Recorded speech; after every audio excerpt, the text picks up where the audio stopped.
Hi everyone, welcome to my story channel. आसंतु आरंभ करिबा आजिर कहानीटी। भल मनीष हेबा कौन भूल। पूर्णमी जह्न मुठिए तोफा आलुओ फिंगी देइछि मो घर भितरकू। मन किंतु अमावास्या अंधारा भितरे रास्ता खोजुछि। रास्ता अछि, चालिबा सामर्थ्य मो भितरे भरपूर, किंतु रास्ता सारा किछि किछि दूररे गोटे गोटे खाल ओ बड़ बड़ पत्थर खंड चालिबारे बाधक हेउछंती। बापा रोकठोक शुणेई देइछंती, बुझी खबरदार, तो मनमानी कले सियाड़े रहिबु, आसिबुनी केबे। एमिति कि मो मुहरे निया देबा पाई मध्य। बड़ भौणी कहिछि, छि छि रे कुळंगर बाळुंगा, एते पाठसाठ पढ़ी शेषरे तू एइया करिबु? साई भाई रे मुह देखेई हब तो? पिला बेले केते रोग तते हेला, मरिगलुनी सेतेबेले? एबको चिंता न थांता। तिनी झियरे पुओटे हेइथिलु बोली केते गेल्हा करुथिलु तते, फल एइया मिलिला। बड़ भिणेई कहिले, तू केबेठु अइठा खिया हेलुणी किरे? कंदर्प परित रूपखंडे पाइछु, सेथिरे भल चाकिरी तो अछि। केउथिरे तोर अभाव जे आम इज्जत महत तळे पकाई देलु? एणिकी तू मो सळा कहिबाकू लाज लागिब। एबे भी समय अछि, सुधुरी जा बेटा। मझिया नानी कहुछि, तू गोटे एमिति काम करिबु आमे केही भाबी भी नथिलु। एते बड़ पदक्षेप नेबा पूर्वरु टिके मते तो पचारि पारिथांतु। तू परा मते तो भौणी नुहे, बेस्ट फ्रेंड कहू, अंततः मते तो कहि पारिथांतु। मोर सबुठु भल सांग मुहरे हाथ देई हसी कहिला, किरे तू गोटे एपरी नुंगुरा, मु एते दिन तो सह सांग हेले भी जानी पारिली नाही। जाहा कह, तते मानिबाको पड़िबो। एका थरे रेजिस्ट्री मैरेज, गाई सांगे बाछुरी भी फ्री। भाई भल कलु, काले बाछुरी भविष्यतरे होई न थांते। तू भाबी चिंती गाई सह बाछुरीटे नेई आसिलु। गाई तोर, बिना कष्टरे बाछुरी भी तोर। समस्तंक ठारू टीका टिप्पणी शुणी मु भाबिली, सतरे कौन मु भूल कली जे वेद अशुद्ध होईगला। बापांक ठारू आरंभ करी साई भाई बंधु बांधव समस्ते मुहरे हाथ देई हसुछंती। कौन होईछि आम मनीषकू? गोटिए हृदयधारी भल मनीष बाहा हेबा कौन भूल? मोर केउ दोष पाई एते छुगुलेई कहउछंती? जीवन मोर, बंचिबी मु, अथच जीवनरे प्रथम थर गोटिए निष्पत्ति नेली जे कि चहल पड़िछि। छि छि कुळांगार, छतरा, बेहिया, तळमुहा, अइठा खिया केते कौन कहउछंती? कि विधि विधान केजाणी ए समाजर? मु कौन बा करि पारिथांती? परिस्थिति सेमिति ही थिला। मो आत्मा जहाँ निर्देश देला ताहा ही तो करिछि मु। एथिपाई एते झड़? आमे पाखापाखी होई रहुथिलु दुई जण, पड़ोसी परी। कलिकता बैंक रे जेतेबेले चाकिरी पाइली पीओ भाबरे, केउठी रहिबी भल जागाटिए पाउ नथिली। मोरी बैंकर जणे कर्मचारी मोते गोटिए भल ऑफिस पाख तार केही आत्मीय घरे भड़ारे नेई रखिला। तार घर भी सेई पाखापाखी थिला। भड़ा घर कम, निज घर सुविधा बेसी देला से मोते। छोटिया हसिला संसार तार। घरे स्त्री, 1 वर्षर पुओ, बापा माँ।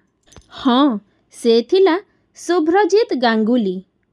होटेल रे खुआई दिएनी केबे भी, नीति घरू रोसेई करी आनी खुआए। कुहे, सार सबुदिन होटेल रे खाइले देह बिगिड़ी जीव जे। मु कहे, सबुदिन एसबु भल नुहे गांगुली बाबू। हाँ, थरे अधे चलिब।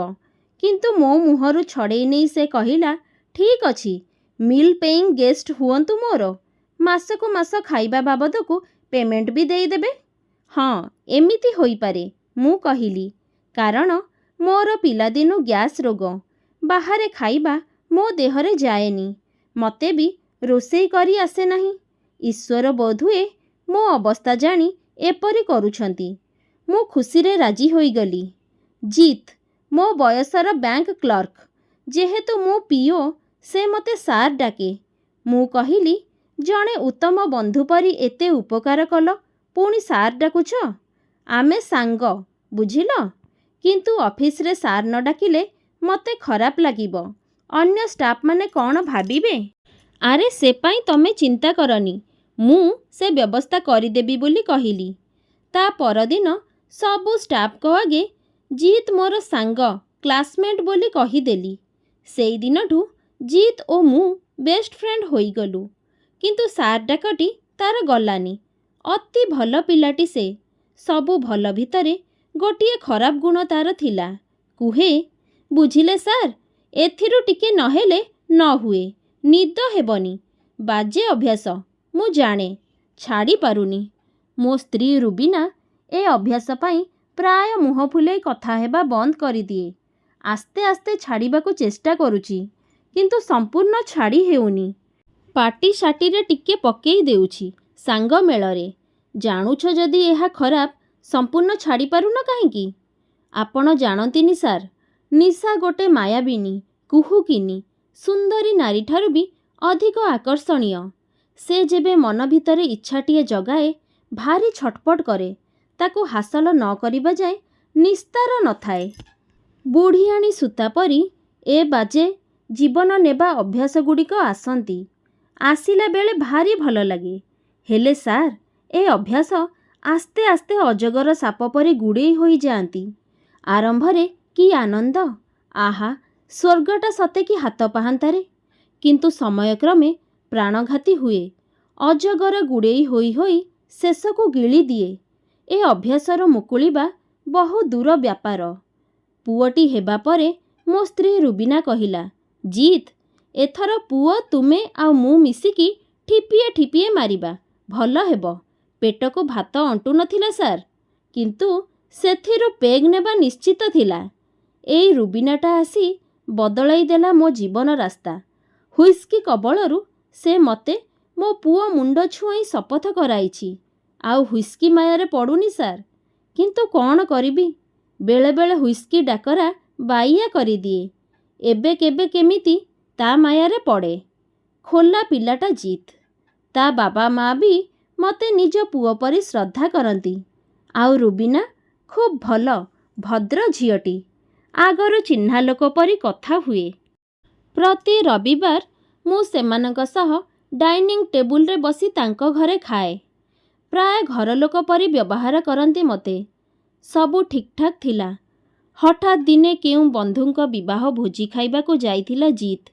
ସେଠି ସାଙ୍ଗମାନେ ହୁଅନ୍ତୁ ବା ପୁରୁଣା ଅଭ୍ୟାସ, ପୁଣି ମାଗଣା ପାଇ ଗୁଡ଼ିଏ ପିଇଦେଇ ଘରକୁ ଫେରିଲା ବେଳେ ଟ୍ରକ୍ ସହ ତା ବାଇକ୍ ପିଟି ହୋଇ ହସ୍ପିଟାଲରେ ପଡ଼ିଲା।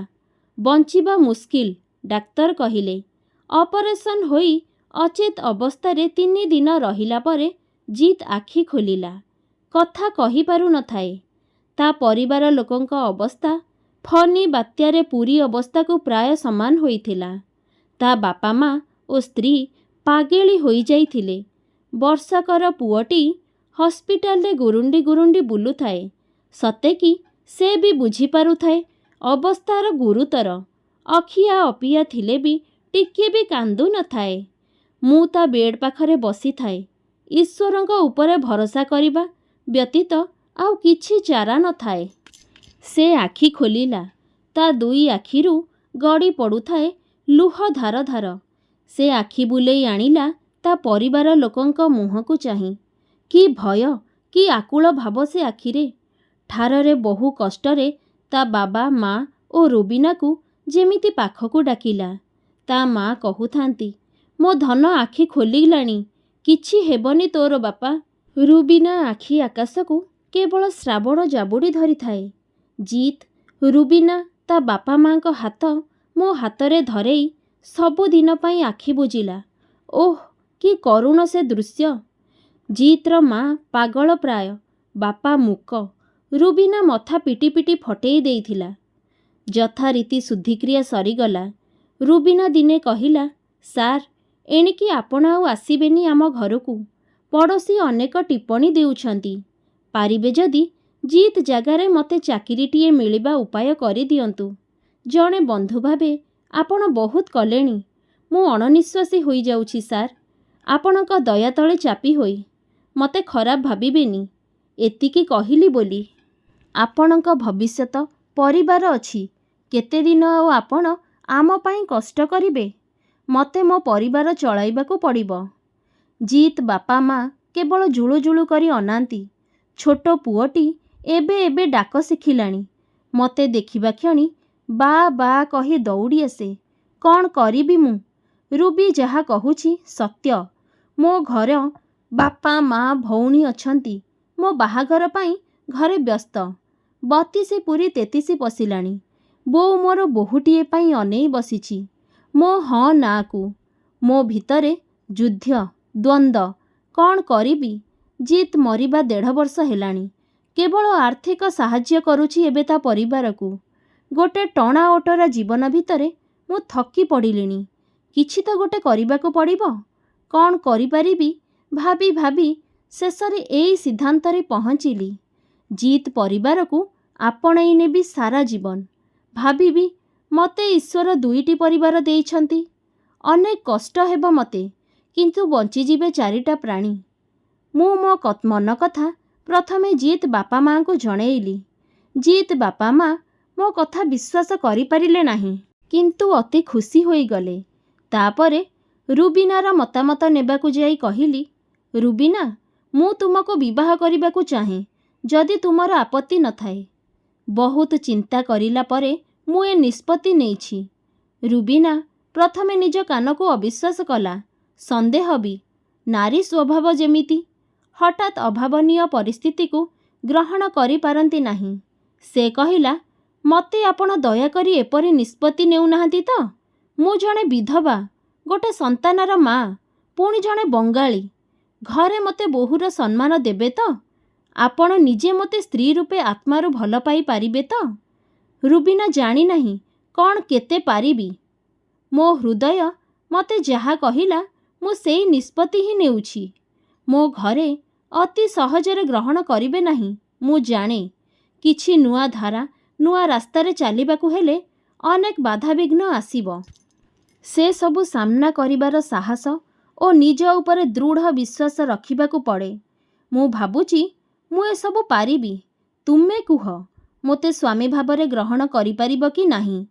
ମୋତେ ବି ବହୁତ କଷ୍ଟ ହେବ ସାର୍, ଜିତ୍ ସ୍ଥାନ ଆପଣଙ୍କୁ ଦେବାକୁ। ଆପଣ ବୋଧହୁଏ ଜାଣିନାହାନ୍ତି, ଜିତ୍ ମୋତେ ଭଲ ପାଇ ବିବାହ କରିଥିଲେ। ଆପଣଙ୍କୁ ବିବାହ କଲେ ମୋ ପୁଅକୁ ବାବା ମିଳିଯିବ, ମୋ ଶାଶୁ ଶ୍ୱଶୁରଙ୍କୁ ପୁଅ ମିଳିଯିବ, ମୋତେ ମିଳିଯିବ ସିନ୍ଦୁର ଶଙ୍ଖା। କିନ୍ତୁ ସମୟ ଲାଗିବ ଆପଣଙ୍କୁ ଜିତ୍ର ସ୍ଥାନ ଦେବା ପାଇଁ।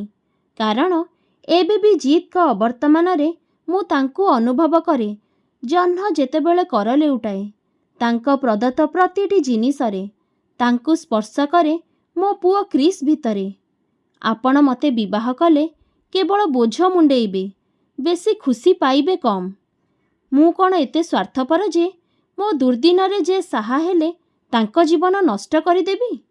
ଆପଣ ଭଲ ଭାବେ ଚିନ୍ତା କରି କୁହନ୍ତୁ, ଏମିତି ବୋଝ ମୁଣ୍ଡେଇ ଚାଲିପାରିବେ ତ ସାର୍? ମୋ ଭିତରୁ ସବୁ ଭଲ ପାଇବା ଜିତ୍ ତାଙ୍କ ସହ ନେଇଯାଇଛନ୍ତି। ମୁଁ ଏବେ ଗୋଟେ ଏମିତି ନଈ ଯେଉଁଥିରେ ଟୋପେ ପାଣି ନାହିଁ। ଶୁଖିଯାଇଛି ଜିତ୍ ଗଲା ପରଠୁ। ଏମିତି ଗୋଟେ ମଲା ନଈରେ ଜୀବନ ଓ ସଂସାର ଡଙ୍ଗା ବାହି ପାରିବେ ତ? କିଛି ସମୟ ଗୁମ୍ ରହି ଭାବିଲି, ଠିକ୍ ତ କହୁଛି ରୁବିନା। କିନ୍ତୁ ରୁବିନା ଲାଲଚି ନୁହେଁ, ଅନ୍ୟ ଝିଅଙ୍କ ପରି ଏହା ସ୍ପଷ୍ଟ। ତାର ସ୍ପଷ୍ଟବାଦିତା ମୋତେ ଖୁବ୍ ଭଲ ଲାଗିଲା ଏବଂ ମୁଁ ମୋ ନିଷ୍ପତ୍ତିରେ ଅଟଳ ରହିଲି। ରୁବିନାକୁ ମୁଁ ରେଜିଷ୍ଟ୍ରି ମ୍ୟାରେଜ୍ କଲି। ତାର ଇଚ୍ଛା ନ ହେବା ଯାଏଁ ତାକୁ ସ୍ତ୍ରୀ ରୂପେ ଛୁଇଁବି ନାହିଁ ବୋଲି ମଧ୍ୟ ଶୁଣାଇ ଦେଲି। ରୁବିନାକୁ ନେଇ ଘରକୁ ଆସିଲା ପରେ ବହୁଛି ମହାବାତ୍ୟା। ବୋଉ କିନ୍ତୁ ସମ୍ମତି ଦେଇଛି ମୋର ଏପରି ଏକ କ୍ରାନ୍ତିକାରୀ ନିଷ୍ପତ୍ତିରେ। ଆଉ ମୁଁ ବୁଝିପାରୁନାହିଁ କ'ଣ ଭୁଲ କରିଛି। ମୋ ନିଜ ଲୋକ ମୋ ନିଷ୍ପତ୍ତିରେ ଖୁସି ହେବା ପରିବର୍ତ୍ତେ ଏତେ କ୍ଷୁବ୍ଧ କାହିଁକି? କେବେ ବଦଳିବ ଆମ ସମାଜ? ଜଣେ 25 ବର୍ଷୀୟ ମହିଳା ଆଜୀବନ ଏକା ଚାଲିବ କାହିଁକି? ରୁବିନା ବି ଜଣେ ମଣିଷ, ଅଥଚ 25 ବର୍ଷୀୟ ବିଧବା ତରୁଣୀ ବିବାହ କରିବାରେ ଏତେ ଝଡ଼। ମୁଁ ତ ଜାଣି ଜାଣି ଝଡ଼କୁ ନିଜେ ବରି ନେଇଛି। ବିଚଳିତ ହେବି କାହିଁକି? କେବଳ ଅପେକ୍ଷା। ରୁବିନା ମୋତେ କେବେ ଦେଉଛନ୍ତି ସ୍ୱାମୀର ଅଧିକାର ଏବଂ ମୋ ପାଖ ଲୋକ କେବେ କହିବେ ମୁଁ ଯାହା କରିଛି ଠିକ୍ କରିଛି। କେବେ ଆସିବ ତ ସେ ସୁଦିନ? ସାଙ୍ଗମାନେ, କାହାଣୀଟି ଆପଣଙ୍କୁ ଭଲ ଲାଗିଲେ ଭିଡ଼ିଓଟିକୁ ଲାଇକ୍, ସେୟାର ଏବଂ ଚ୍ୟାନେଲଟିକୁ ସବସ୍କ୍ରାଇବ୍ କରିବାକୁ ଜମାରୁ ବି ଭୁଲିବେନି। ରହୁଛି। ନମସ୍କାର। ଜୟ ଜଗନ୍ନାଥ।